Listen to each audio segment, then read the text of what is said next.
So the next topic is solving a differential equation. So if you want to form a differential equation, we differentiate, and to solve a differential equation, we integrate. Okay. So let's say हम लोग को पास एक differential equation given है equals to कोई function given है x और y के terms में, जैसे for example sin x plus y या x square plus xy, मतलब बेसिकली एक ऐसा फंक्शन जिसमें x और y दोनों टर्म्स आ रहे हों. ठीक है. अब हम लोग को अगर ये डिफरेंशियल इक्वेशन सॉल्व करनी है तो लेट्स से हम लोग को गिवन है dy by d x equals f of x into g of y. एक फंक्शन y के टर्म्स में गिवन है, एक x के टर्म्स में. ठीक है. तो हम लोग जो मेथड यूज़ करते हैं उसको बोलते हैं वेरिएबल सेपरेबल.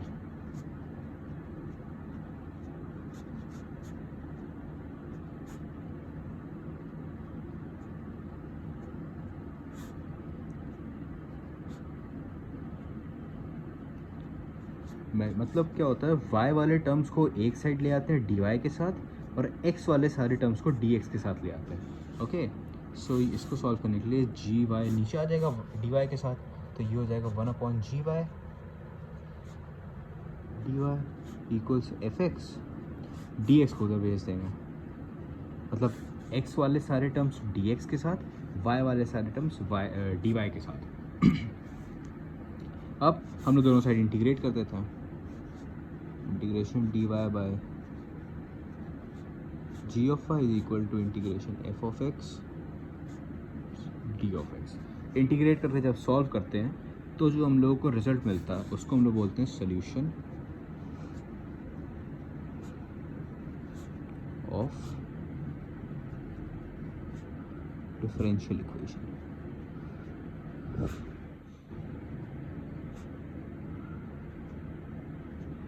ठीक है. तो ऐसे होता है. एक एग्जांपल लेते हैं.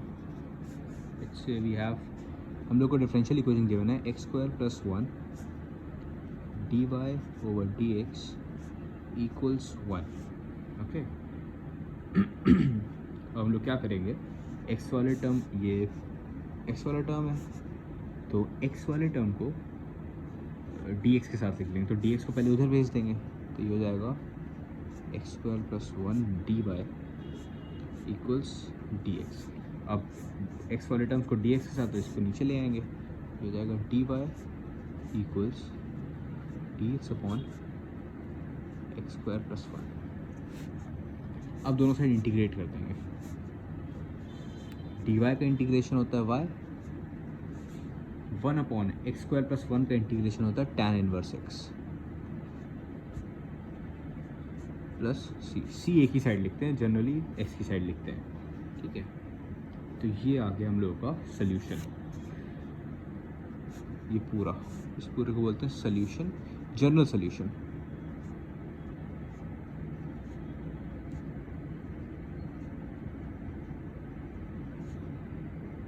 ऑफ, ठीक है. ऐसे होता है सॉल्व. एक और एग्जांपल देखते हैं.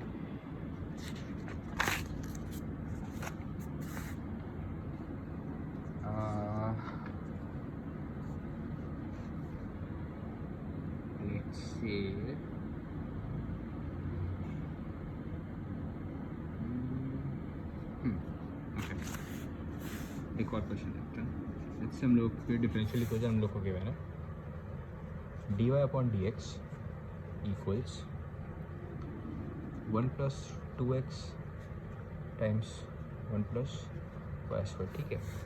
अब इसको हम लोग को सॉल्व करना है, तो y वाले टर्म्स को dy के साथ और x वाले टर्म्स को dx के साथ, तो dx को इस तरफ भेज देंगे और 1 अपॉन वाई स्क्वायर को यहाँ पर डिनोमिनेटर में ले आएंगे. तो ये हो जाएगा dy upon 1 plus y square equals 1 plus 2x into d x. अब हम लोग दोनों साइड इंटीग्रेट कर देंगे. Integration dy upon 1 plus y square equals integration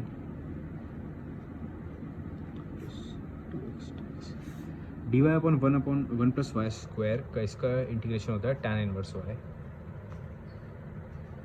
equals equals, अब इसको इंटीग्रेट करेंगे, 1 का इंटीग्रेशन x प्लस 2x, तो 2 को ऐसे लिख देंगे, इंटू एक्स का होता है x² 2 प्लस c, 2 से 2 कैंसिल, ये हो जाएगा tan inverse y equals x plus x² plus c। तो ये आ गया हम लोगों का general solution to this differential equation. ठीक है, ऐसे हो जाएगा। अब जैसे एक और क्वेश्चन देख लेते हैं। एच से हम लोगों को गिवन है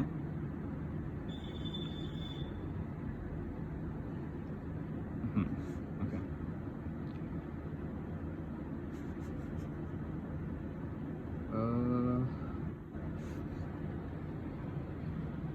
let me find a question.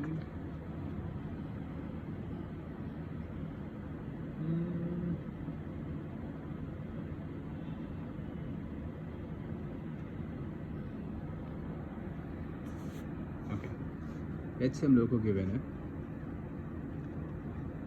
sec² x times tan y dx plus sec² y tan x dy equals c। ये हम लोग को डिफरेंशियल इक्वेशन गिवन है, हम लोग को इसका सल्यूशन बताना है। तो उसके हम लोग क्या करेंगे, सबसे पहले तो इस पूरे को राइट साइड भेज देते हैं, तो ये हो जाएगा हम लोग पास sec² x into tan y dx equals minus sec² y into tan x dy। हम लोग क्या करेंगे, y वाले टर्म्स को एक साथ और x वाले टर्म्स को एक साथ, तो यहाँ पे ये 2x वाले टर्म्स हैं, एक y वाला टर्म है, तो उसको इधर भेज देंगे और x वाले टर्म को इस तरफ भेज देंगे, तो ये हो जाएगा sec² x upon tan x into d x equals minus, ये हो जाएगा sec² y upon tan y dy। अब हम लोग दोनों साइड इंटीग्रेट कर देंगे, integration sec² x upon tan x dx equals minus integration sec² y upon tan y dy। अब इसका इंटीग्रेशन होता है log tan x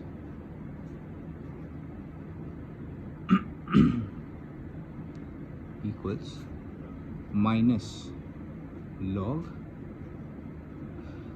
tan y plus, इस बार इस साइड प्लस ही कर दिया, वैसे उससे कुछ फ़र्क नहीं पड़ता। अब ये log वाले टर्म को इस तरफ ले आएंगे, तो जाएगा log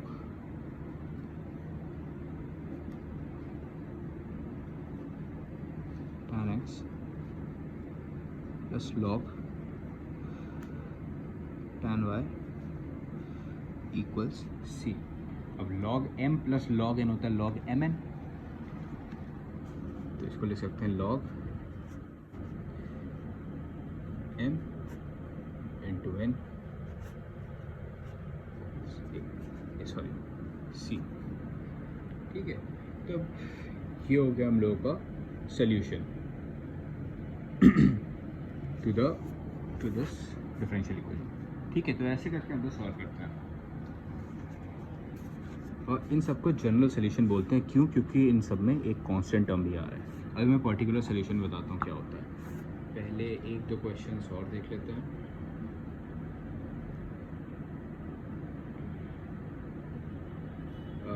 हाँ, एक और क्वेश्चन देखता हूँ।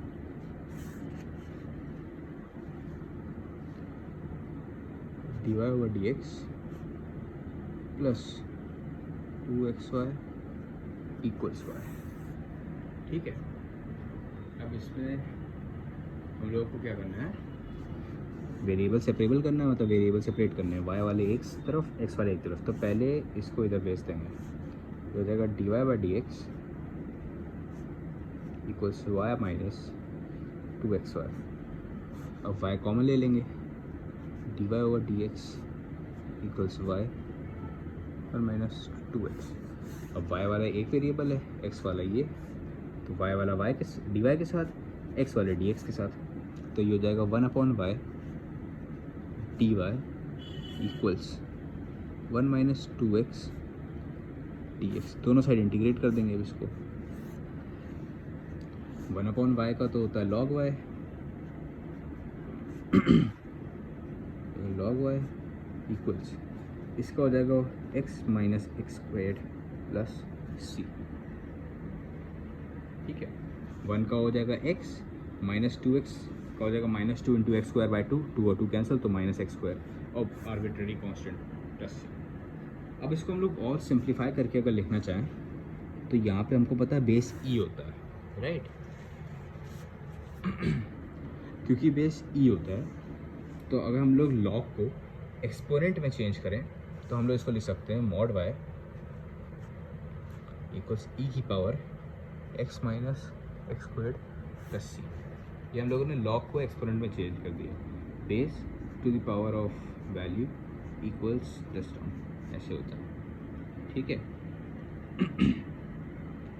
अब हम लोग या तो इसको ऐसे ही छोड़ दें, और अगर सिंप्लीफाई करना चाहें तो अगर हम लोग यहाँ से मॉड हटाएंगे, जब भी हम लोग मॉड हटाते हैं तो इस साइड प्लस माइनस आता है, y equals plus minus e की power x minus x squared into e की पावर c, इसको अलग अलग कर दिया।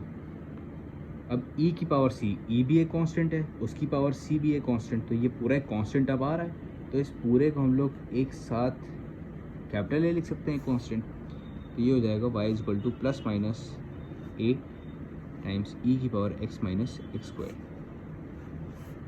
तो ये आ जाएगा हम लोगों का general solution of this differential equation. ठीक है, ऐसे हो गया। अब ये सब होते हैं जनरल सोल्यूशन।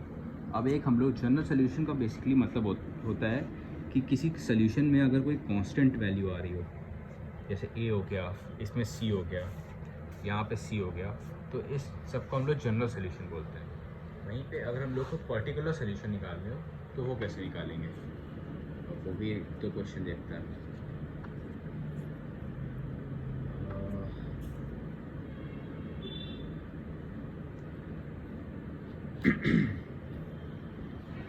हाँ, तो एक क्वेश्चन है, नेक्स्ट स्पीक करता है।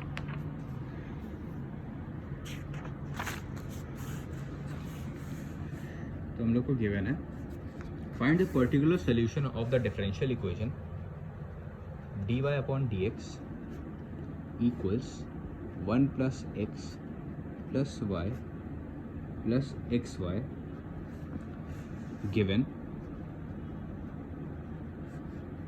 that y is equal to 0 when x equals 1। तो हम लोग को पर्टिकुलर सोल्यूशन निकालना है इस डिफरेंशियल इक्वेशन का, और हम लोग को गिवन है कि जब x की वैल्यू 1 है तो y की वैल्यू 0 है। ठीक है, तो सबसे पहले हम लोग इस डिफरेंशियल इक्वेशन को सॉल्व करते हैं। कैसे करेंगे, dy by d x equals 1 plus x plus y plus x y. हम लोग इसमें अगर देखें तो y कॉमन आ रहा है, तो हम लोग कॉमन निकाल लेंगे। dy by d x equals इस 1 प्लस एक्स को एक साथ किया, प्लस यहाँ से जब y कॉमन निकालेंगे तो यहाँ पर भी 1 प्लस एक्स बचेगा। ठीक है, ये हो गया। अब हम लोग यहाँ से 1 प्लस एक्स को कॉमन निकाल सकते हैं। 1 प्लस एक्स को जब कॉमन निकालेंगे तो यहाँ बचेगा 1 plus y. Basically factor type करते हैं हम लोगों ने। ठीक है, अब ये x और y के अलग अलग सेपरेट हो गए। अब x वाले टर्म को dx के साथ, y वाले टर्म को dy के साथ, तो ये तो डिनोमिनेटर में आ जाएगा। 1 plus y d y equals 1 plus x d x. ठीक है, अब हम लोग दोनों साइड इंटीग्रेट कर देंगे इसको, तो ये तो हो जाएगा log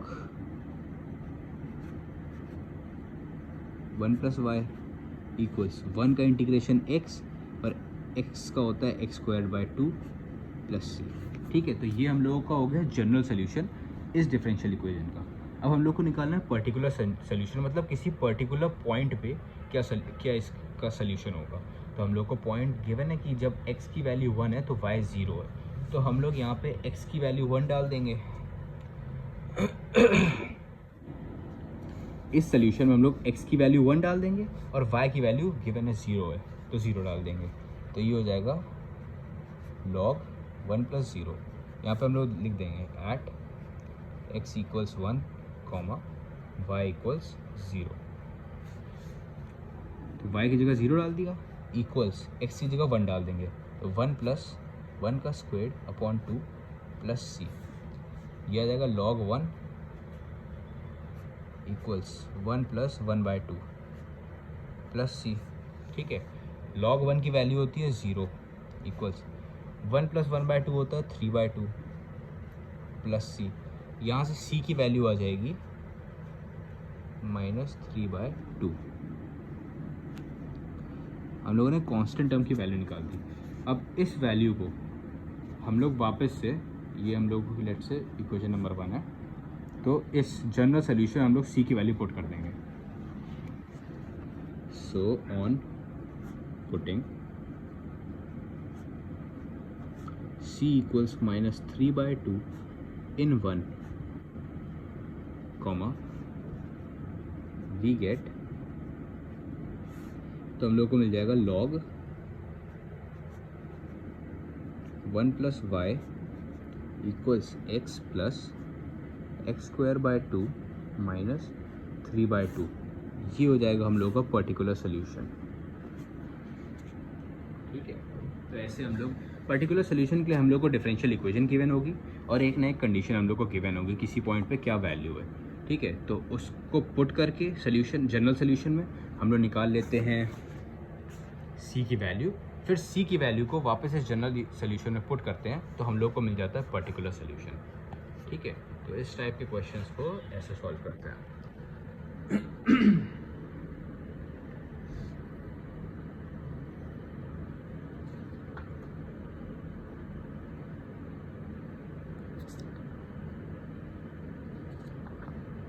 एक और क्वेश्चन जैसे देख लेते हैं। हम लोग को जनरल सोल्यूशन बताना है।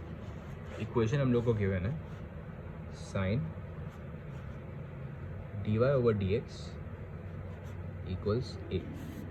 ठीक है, ये हम लोग को डिफरेंशियल इक्वेशन गिवन है, हम लोग को इसका जनरल सोल्यूशन बताना है। तो इसको सॉल्व करने के लिए साइन को पहले इधर भेज देंगे, तो ये साइन इन्वर्स हो जाएगा, तो ये हो जाएगा dy/dx = sin इन्वर्स a। ठीक है, अब साइन a तो एक कांस्टेंट है और उसका साइन इन्वर्स a ये भी एक कांस्टेंट वैल्यू आएगी। तो यहाँ पे कोई एक्स वाई के वेरिएबल तो है नहीं, तो हम लोग नॉर्मली बस क्या करते हैं, dy = sin inverse a dx ऐसे लिख लेते हैं। ठीक है, मतलब dx के साथ ही इसको इंटीग्रेट कर देते हैं। अब दोनों साइड जब हम लोग इंटीग्रेट करेंगे तो dy का इंटीग्रेशन तो y, अब साइन इन्वर्स एक कांस्टेंट है तो ये बाहर आ जाएगा, इंटीग्रेशन dx, तो y = sin inverse a dx का इंटीग्रेशन हो जाएगा x + तो ये आ जाएगा हम लोग का जनरल सोल्यूशन। ठीक है, अब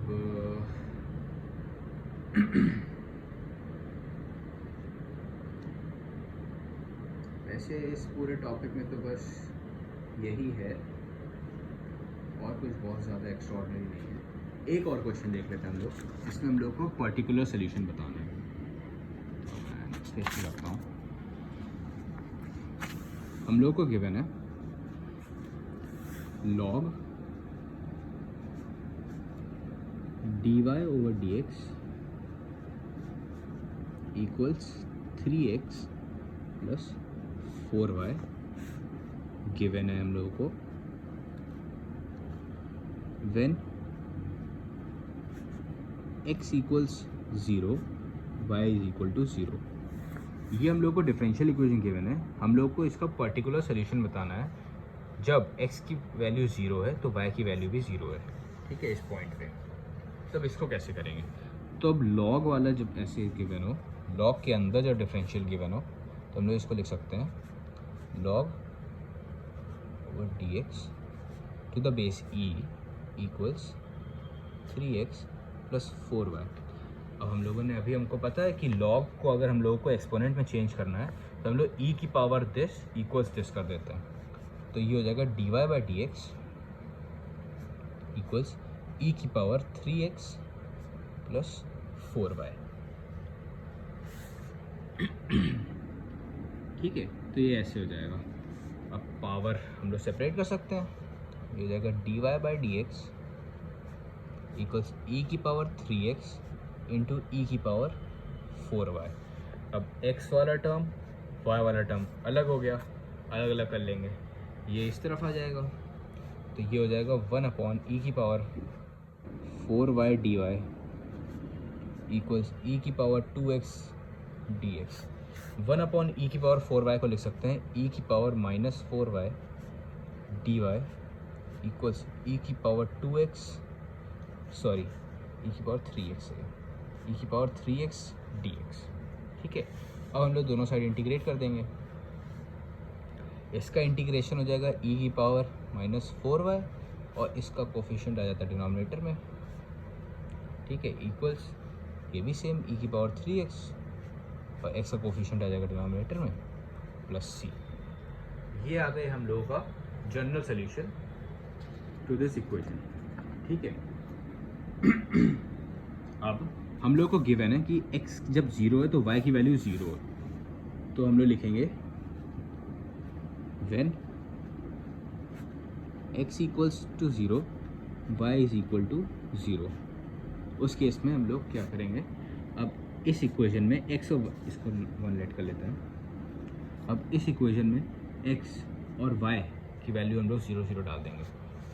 तो e की पावर -4 इंटू वाई की जगह 0 डालेंगे, तो -4 इंटू 0 0, तो e की पावर 0 अपॉन -4 इक्वल्स e की पावर 3 x की जगह 0 डालेंगे, तो 3 इंटू 0 इज 0, तो e की पावर 0 अपॉन 3 प्लस c की जगह आ जाएगा हम लोगों के पास e की power anything to the power 0 is 1, तो ये जाएगा -1/4 और c की वैल्यू निकालें तो इसको भी राइट साइड भेज देंगे, ये भी माइनस हो जाएगा -1/3।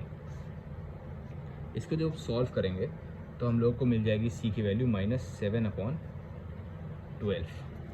अब हम लोग इस c की वैल्यू हमको अपनी जनरल सोल्यूशन में डाल देंगे। सो पुटिंग c इक्वल्स -7/12 इन 1 कॉमा, अब हम लोग जब डालेंगे तो हम लोग को मिलेगा -1/4 e की पावर -4y इक्वल्स 1/3 e की पावर 3x -7/12। ये आ जाएगा हमारा पर्टिकुलर सोल्यूशन, ये आ जाएगा हम लोग का particular solution of this differential equation.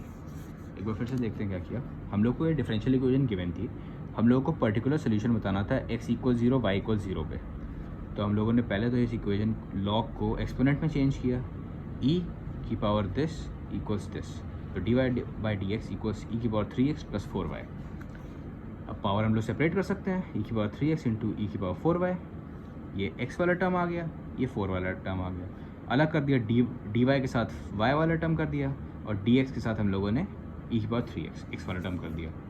अब दोनों साइड इंटीग्रेट कर दिया, नॉर्मल इंटीग्रेशन हो गया, प्लस c आ गया। ये हम लोग का आ गया जनरल सोल्यूशन। अब हम लोग को गिवन है कि x 0 पे y की वैल्यू 0 है, तो x और y की जगह 0 पुट कर दिया इस इक्वेशन में, तो हम लोग को c की वैल्यू मिल गई -7/12। अब हम लोगों ने ये c की वैल्यू दोबारा से इस जनरल सोल्यूशन में पुट कर दी, तो हम लोग को मिल गया ये particular solution of this differential equation. ठीक है, तो ऐसे करते हैं हम लोग डिफरेंशियल इक्वेशन को solve using variable separable method. अब इसके क्वेश्चंस वगैरह देख लेना, फिर नेक्स्ट एक्सरसाइज बताऊँ।